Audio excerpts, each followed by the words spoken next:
Oui, on reste avec le même sujet, la question de la révision de la Constitution. Oui, réviser, mais en période d'insécurité ou encore mieux, la question du dialogue politique. Deux sujets abordés avec M. Ben Kassongo, qui est juriste et analyste politique. Bonsoir et bienvenue à vous. Bonsoir madame, merci beaucoup, mais je voudrais quand même rectifier que je ne suis pas analyste politique, je suis un haut cadre des Envol et donc membre de l'opposition. Ah, comme bon. Cadre politique, voilà. Donc, avec vous, on revient quand même sur cette question. Oui, certains estiment, dont notamment également notre tout premier invité, qu'il faille réviser ou carrément changer la constitution de la République démocratique du Congo. Cette question revient de plus en plus, des voix s'élèvent également pour dire qu'il ne faudrait pas empêcher aux Congolais, oui, ce droit-là de dire qu'il y a lieu de réviser la constitution. Madame, la question de la révision de la Constitution est elle-même définie par la Constitution. Je rappelle sur ce plateau que notre pays est sous état de siège. L'article 219, 218, 219 de la Constitution est clair à ce propos. On ne peut pas toucher à la révision de la Constitution à partir du moment où nous sommes sous l'état de siège. Ça, c'est la première question qui se pose. Je sais que cette question peut être soulevée parce que, bon, après, de toute façon, la question de l'état de siège peut être élevée à tout moment. Exactement. Mais maintenant, ici, nous disons que la question fondamentale, c'est celle de savoir si la révision de la Constitution est prioritaire à ce jour. Ce n'est pas prioritaire, madame. Vous savez, lors du premier quinquennat du mandat du président Tshisekedi, l'Envol, mon parti politique, avait proposé la révision de la Constitution. Évidemment, parce que la Constitution n'est pas parfaite, comme toute œuvre humaine. Et même lorsqu'on veut la révisiter ou la changer, elle ne sera pas non plus parfaite.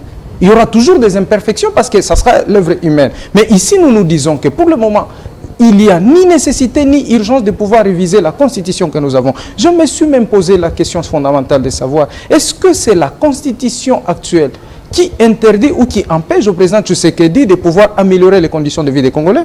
Est-ce que c'est la Constitution qui l'empêche à réduire sensiblement les trains de vie des institutions et de leurs animateurs pour que la richesse de notre pays profite à l'ensemble de tous les Congolais? Est-ce que c'est la Constitution, madame? Oui. Permettez-moi de citer. Oui. Est-ce que c'est la Constitution qui l'empêche à améliorer les conditions de vie des militaires, des policiers pour combattre l'insécurité qui semble être généralisée dans notre pays? Est-ce que c'est la Constitution finalement qui l'empêche à nommer les 2500 nouveaux magistrats qui ont satisfait au test? Est-ce que c'est la Constitution qui l'empêche à remonter les salaires des enseignants pour que nous ayons non seulement la gratuité de l'enseignement de base, mais une bonne qualité de l'enseignement de base? Je pense que le problème est ailleurs.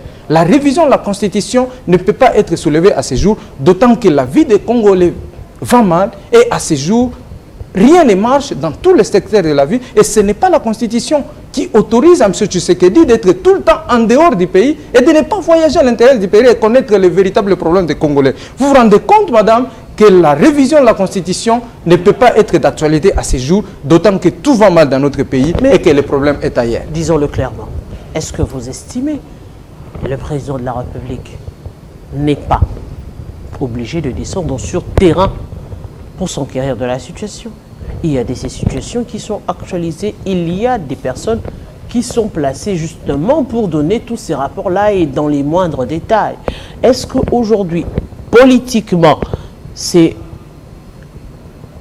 intentionnel par rapport à qu'est-ce que vous craignez, que l'on touche à la révision, la Constitution avec des points précis, ou vous l'avez reconnu carrément que la Constitution également, comme toute œuvre humaine, n'est pas parfaite?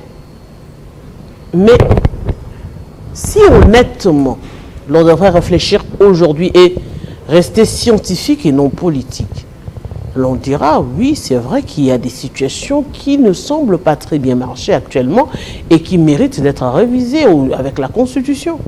Madame, je viens de vous rappeler qu'en 2021-2022, Envol, mon parti politique, avait initié une pétition qui avait récolté 100 000 signatures pour la révision de la Constitution. Alors, à l'époque, qu'est-ce que vous reprochiez à cette Constitution? Il y a des réformes qu'il faille faire dans cette Constitution. Je viens de vous rappeler que la Constitution est humaine et comme toute œuvre humaine, elle a des imperfections. Mais ici, nous disons que cette question n'est pas prioritaire. Puisqu'il y a des questions urgentes sur lesquelles on devrait aujourd'hui travailler pour améliorer les conditions de vie des Congolais. Je me rappelle en 2018, lorsque Tshisekedi prenait le pouvoir, il disait le peuple d'abord. Aujourd'hui, il n'en parle plus. Ce n'est pas cette constitution qui l'empêche d'améliorer les conditions de vie des Congolais pour qu'on dise le peuple d'abord. Madame, lorsque le président Tshisekedi a prêté serment le 10 janvier 2024, il a reconnu les erreurs du passé, parmi lesquelles le voyage à l'étranger. Mais aujourd'hui, rebelote, voilà qu'il commence encore à voyager à l'étranger et qu'aujourd'hui tout va mal. J'entends bien, vous dites qu'il n'est pas obligé d'être à l'intérieur du pays parce qu'il y a des services qui travaillent. De la même façon, il y a des ambassades en dehors du pays. C'est de cette même façon qu'il n'est pas obligé d'être en dehors du pays. Il peut se concentrer. Madame, le président Laurent Désiré Kabila se plaignait du fait qu'il n'y ait pas les jours de 48 heures. Tout simplement parce que pour lui, 24 heures n'étaient pas suffisants pour traiter les affaires de l'État. Mais aujourd'hui, tout de même, nous avons un président qui peut passer 2 heures au stade en train de regarder les matchs. Aujourd'hui, nous avons un président qui peut être dans une fête de mariage. Et c'est gravissime. Et toutes les fois que nous disons aujourd'hui, madame, la Constitution n'empêche pas au président Tshisekedi de tenir ses promesses de la campagne électorale. Il nous a promis de faire la guerre au Rwanda. Il a traité les Nanga, tous ces traîtres-là, il les a traités de rigolos. Et à ce jour, rien ne marche. Le président Tshisekedi n'a pas réalisé même une seule virgule de ses promesses de la campagne électorale. Voilà qu'on veut revenir à la question de la révision de la Constitution. Et je pense même que cette question, la révision de la Constitution, semble être liée avec les dialogues dont lui-même avait lancé les ballons d'essai. Parce que je rappelle quand même que la question du dialogue, ce n'est pas Fayoulou qui a commencé, c'est le président Tshisekedi lui-même. Si bien qu'il semble aujourd'hui faire un revirement lorsqu'il dit qu'il n'est pas d'accord avec le dialogue, il ne voit pas pourquoi on va dialoguer.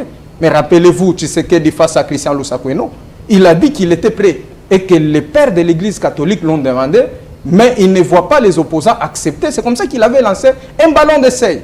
Mais à ce jour, il se rend compte que la vraie opposition, je dis bien la vraie opposition n'est pas prête à dialoguer, c'est comme ça qu'il fait un revirement. Mais tout simplement, nous disons qu'on ne peut pas parler de la révision de la Constitution à ce jour, d'autant que tous les secteurs des Congolais vont mal et on ne peut pas parler de la révision de la Constitution. Quel est le moment propice justement pour parler de la révision de la Constitution? Le moment propice, c'est lorsque on va trouver solution face aux besoins prioritaires. Quels sont les besoins prioritaires? C'est l'amélioration des conditions de vie des Congolais. Et l'amélioration des conditions de vie des Congolais ne peut passer que par la réduction du train de vie des institutions ainsi que de leurs animateurs. Dans notre projet de la refondation du Congo que nous avions proposé lors des élections passées, nous avions demandé qu'il y ait la réduction du train de vie des institutions ainsi que de leurs animateurs pour permettre finalement à notre richesse de permettre ou de profiter à l'ensemble de tous nos concitoyens. Madame, on ne peut pas concevoir que dans ces pays, qu'on puisse payer à un député 33 000 $ et à un enseignant qui a formé ces députés-là moins de 100 $. Je dis bien moins de 100 $. On ne peut pas accepter que l'on puisse payer à un ministre plus de 50 000 $ et que l'on paye à un militaire qui se bat pour que nous ayons l'intégrité du territoire national moins de 200 $. Madame, je cite en disant ceci, avant que vous posiez votre question, je cite en disant ceci, et que le président Tshisekedi, lorsqu'il a pris le pouvoir en 2019, le Congo avait pour superficie 2 345 000 km². Aujourd'hui, si vous posez la question au président Tshisekedi, la superficie de notre pays, il ne vous dira pas. Et c'est une défaillance monumentale. L'occupation, ça ne veut pas dire que c'est parti. Oui, mais ce n'est pas parti. Mais nous voulons. Un Congolais digne de ces noms. Un Congolais digne de ces noms ne peut pas accepter même un seul mètre carré de notre territoire national pour se retrouver entre les mains des ennemis. Tshisekedi nous a promis, il a dit, si on touche à un seul Congolais, il n'a pas dit deux, un seul, il va déclarer la guerre au Rwanda. Mais aujourd'hui, c'est pourquoi nous disons que lourde des conséquences, la parole du chef, ça doit être rare. Et le président Tshisekedi doit comprendre qu'un chef ne peut pas parler comme un livre ouvert. Il ne peut parler que lorsque c'est important. Et Caton l'Ancien l'avait déjà compris, lorsqu'il conseillait toujours aux hommes politiques de parler que lorsqu'il échait. Mais, disons-le, la question, par exemple, de la réduction de train de vie, la question du paiement des enseignants, toutes ces questions, c'est justement les membres, que ce soit au niveau de l'Assemblée nationale, qui méritent d'évoquer toutes ces questions aujourd'hui.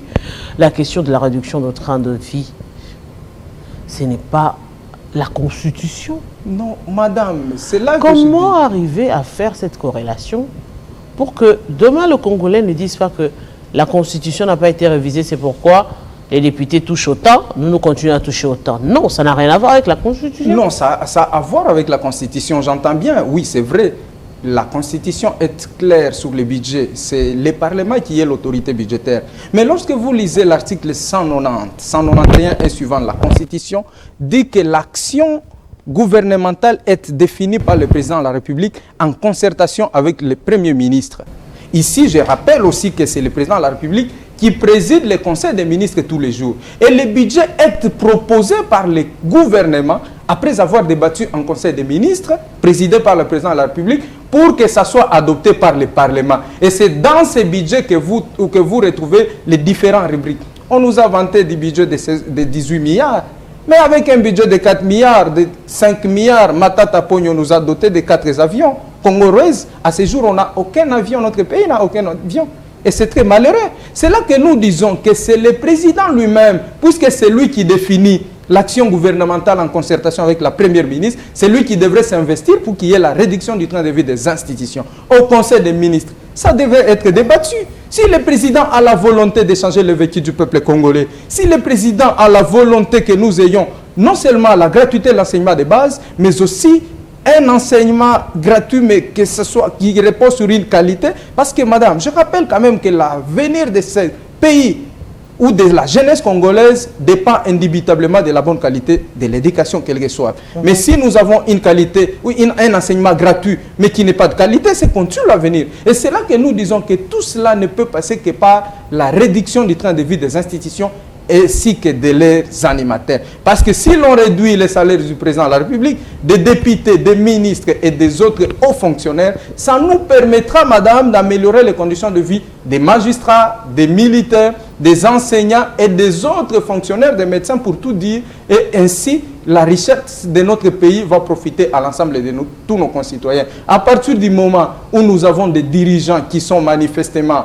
égoïstes et qui ne veulent pas que la richesse profite aux autres Congolais, c'est que je vous jure, madame, que ça ne va pas changer. Et nous disons que puisque nous sommes pendant les mois ou pendant la session budgétaire, voilà ici l'occasion pour l'opposition républicaine que nous faisons de proposer au président, aux députés et même au gouvernement de pouvoir s'investir pour qu'il y ait la réduction du train de vie des institutions afin que notre richesse profite à l'ensemble de tous nos concitoyens. Monsieur Benkassongo, je vous dis merci.